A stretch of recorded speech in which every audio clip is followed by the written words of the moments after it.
এটা কি? ডিম এটা কি? কুড়া কলার ডিম দিয়ে মা এখন মজার একটা খাবার বানাবো তোমার জন্য, ঠিক আছে? বড় সাইজের একটা কলা নিয়ে নিয়েছি। এখন কলাটাকে হচ্ছে ম্যাশ করে নিব আমি।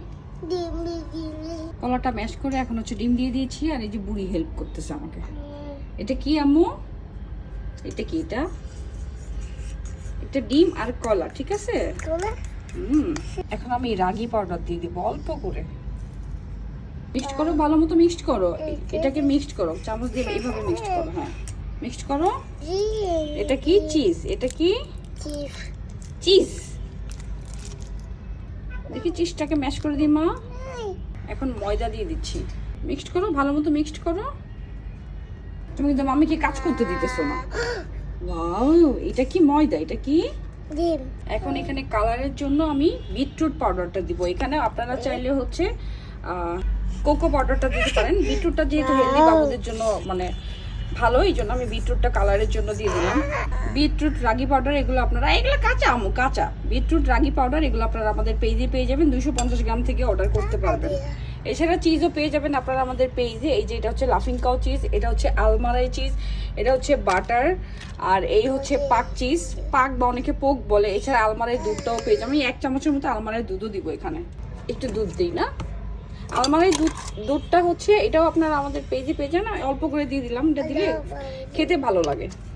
আরেকজন গুঁড়া দুধ নিয়ে খেয়ে ফেলতেছে। এটা তো কাঁচা। এখানে আপনারা চাইলে কি বলে তাল মিষ্টি গুঁড়ো করে দিতে পারেন। এছাড়া আপনারা চাইলে খেজুর ম্যাশ করে দিতে পারেন। এছাড়া আপনারা চাইলে মানে মিষ্টির জন্য আমি এখানে কলাতে যেহেতু এমনি মিষ্টি, আমি আর মিষ্টি অ্যাড করি নাই। আর বাদাম পাউডার চাইলে দিতে পারেন, ওটস গুঁড়ো করে দিতে পারেন, মানে এটা যার যার ইচ্ছা। ময়দাটা দিয়েছি কারণ ময়দাটা দিলে এটা বাইন্ডিং হয়, মানে খুলে যায় না। একদম শেষে আমি ঘিটা দিয়ে দিব। বাটারটা হচ্ছে মেল্ট হয় না, এই জন্য বাটারটা দিব না। বাটারটা দিতে চেয়েছিলাম, ঘিটা দিয়ে দিব। এটা one kind of super food হিসেবে বাচ্চাদের কাজ করবে। যেমন এখানে কিন্তু সব কিছু দিয়েছি, যেমন আপনার চিজ দিয়েছি, রাগি পাউডার দিয়েছি, বিটরুট পাউডার দিয়েছি, কলা দিয়েছি, ডিম দিয়েছি, সবগুলো কিন্তু সুপার ফুড হিসেবে পরিচিত। এটা যদি বাচ্চা অল্প খায়, মানে অল্প খেলে অধিক পরিমাণে হচ্ছে ভিটামিন পাবে। তারপরে হচ্ছে চিজ আর হচ্ছে কি বলে ঘি, এগুলো বাচ্চাদের ওজন বাড়াতে অনেক হেল্প করে। আপনারা বাচ্চাদের 8 মাস থেকে এই খাবারটা ফিঙ্গার ফুড হিসেবে বাবুদের দিতে পারবেন। আমি জাস্ট এখন ঘিটা অ্যাড করে দেবো। ঘি অ্যাড করার পরে আপনারা চাইলে চুলাতেও বানাতে পারবেন, চাইলে ওভেনেও বানাতে পারবেন। ওভেনে বানালে এটা 8 থেকে 10 মিনিট 180 ডিগ্রি সেলসিয়াসে বানিয়ে নিতে পারবেন। আর চুলায় আমি নর্মালি প্যানকেকের মতো এটাকে এখন বানিয়ে দেবো।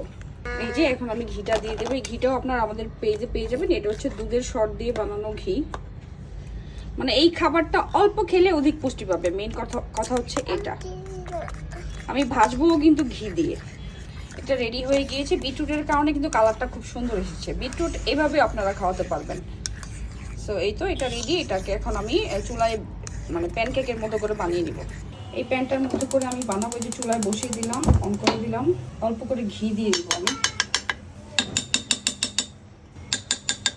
ডালের চামচটার মধ্যে নিয়ে নিলাম। এখন হচ্ছে আমি দিয়ে দিব। তো এটা আমার দেওয়া শেষ। এখন হচ্ছে আমি এটাকে ঢেকে দিব মিডিয়াম টু হাই হিটে। এটাকে আমি 4 থেকে 5 মিনিট রেখে দিব। দেখলাম মা, এই যে এটা হচ্ছে উল্টে এটা একটু পাতলা হয়ে গিয়েছে, এই জন্য উপর দিয়ে কালো হয়ে গিয়েছে। এগুলো একটু ভারী ভারী, যার কারণে হচ্ছে কালারটা ঠিক আছে। এটা রেডি হয়ে গিয়েছে। আমি এখন কেটে কেটে দিব ওকে। এটা গরম, মা সাজাই দিই তোমাকে। এই একটা দিলাম, এই আর এই দুইটা প্লেটে কিন্তু আপনারা আমাদের পেজে পেয়ে যাবেন। প্লেটের সাথে কিন্তু 2টা করে চামচ থাকবে। হ্যাঁ, এটা হচ্ছে ফুল সিলিকনের আর এটা হচ্ছে গমের। 2টার সাথেই আপনারা চামচ পেয়ে যাবেন। কোনটা খাবা তুমি? গরম, একটু পরে খাও। সো এই বিটরুট পাউডার, ঘি, রাগি পাউডার, দুধ সবকিছু হচ্ছে আপনারা আমাদের পেজে পেয়ে যাবেন। ইভেন চিজটাও পেয়ে যাবেন। আর এটা হচ্ছে ফুল সিলিকনের প্লেট, নিচে হচ্ছে সাকশন সিস্টেম। এটা হচ্ছে ইসের সাথে লেগে থাকবে, যেখানেই লাগান এটা চাপ দিলে লেগে থাকবে। এটা লাগবে না। এটা হচ্ছে গমের প্লেট। সো এটা হচ্ছে চামচ সহ 600 টাকা। গমের প্লেট চামচ সহ হচ্ছে 350 টাকা।